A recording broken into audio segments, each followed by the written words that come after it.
Assalamualaikum warahmatullahi wabarakatuh. Halo semuanya, perkenalkan nama saya Cindy Anjani. Saya mahasiswi Universitas Terbuka UPPJJ 47 Pontianak dengan NIM 86038745. Saya dari Fakultas Keguruan dan Ilmu Pendidikan, Prodi S1 Pendidikan Guru Sekolah Dasar.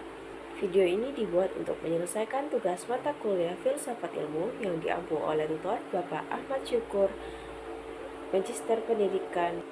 Tugasnya yaitu membuat video presentasi berdurasi 2 hingga 5 menit yang menjelaskan secara ringkas dan analitis tentang bagaimana ontologi, epistemologi, dan aksiologi menjadi dasar-dasar filsafat ilmu.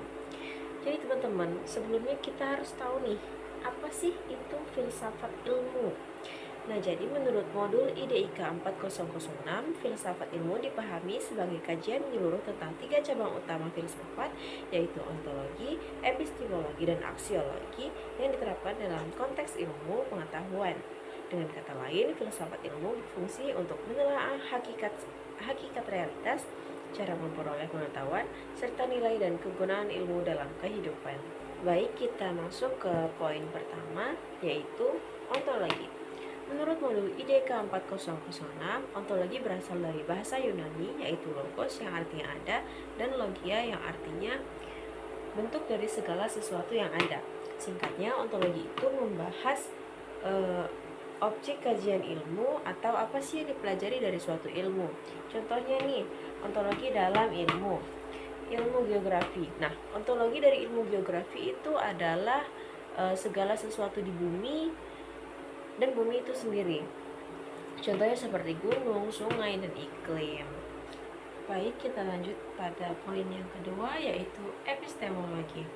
Epistemologi itu singkatnya berarti bagaimana sih ilmu itu diperoleh.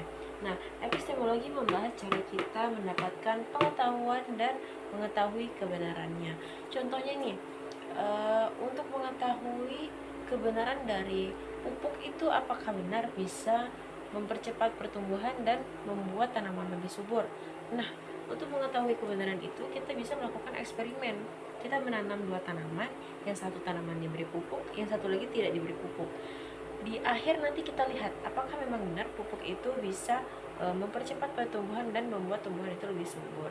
Nah, metode penelitian seperti melakukan eksperimen atau observasi maupun analisis itu adalah bagian dari epistemologi. Selanjutnya poin ketiga ada aksiologi.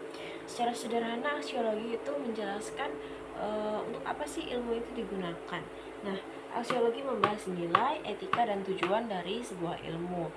Contohnya nih, ilmu kedokteran bukan hanya untuk kita tahu cara kerja tubuh manusia, hewan, ataupun makhluk hidup lainnya, tetapi juga untuk menyembuhkan orang-orang yang sakit, hewan-hewan yang sakit. Nah, ilmu teknologi bukan cuma untuk cara kita mengetahui membuat mesin, tetapi juga ada manfaat, ada tujuan untuk mempermudah kehidupan manusia, begitu. Baik, kita lanjut ke poin keempat atau poin yang terakhir, yaitu keterkaitan ketiganya, terkaitan dari ontologi, epistemologi, dan aksiologi. Nah, jadi seperti yang sudah saya jelaskan sebelumnya, ontologi itu kan menentukan apa yang kita pelajari. Nah, sedangkan epistemologi itu nantinya akan menentukan bagaimana sih cara kita mempelajarinya. Dan yang terakhir aksiologi, menentukan untuk apa hasilnya nanti dipakai. Jadi contohnya dalam ilmu kedokteran, objek tubuh manusia itu adalah ontologinya. Nah, cara kita mengetahuinya lewat penelitian medis itu epistemologinya. Sedangkan yang terakhir tujuannya untuk kesehatan masyarakat, nah itu aksiologinya. Begitu. Jadi teman-teman, ilmu filsafat memang berdiri atas 3 dasar ini. Jadi tanpa ontologi, ilmu filsafat tidak punya objek. Tanpa epistemologi, ilmu filsafat tidak punya metode. Dan tanpa aksiologi, ilmu filsafat tidak akan punya arah dan manfaat. Jadi memang tidak bisa terlepas dari ketiga hal ini. Baiklah teman-teman, mungkin itu saja yang dapat saya sampaikan mengenai ontologi, epistemologi, dan aksiologi dalam membentuk dasar-dasar filsafat ilmu. Untuk kurang dan lebihnya saya ucapkan mohon maaf dan terima kasih. Wassalamualaikum warahmatullahi wabarakatuh.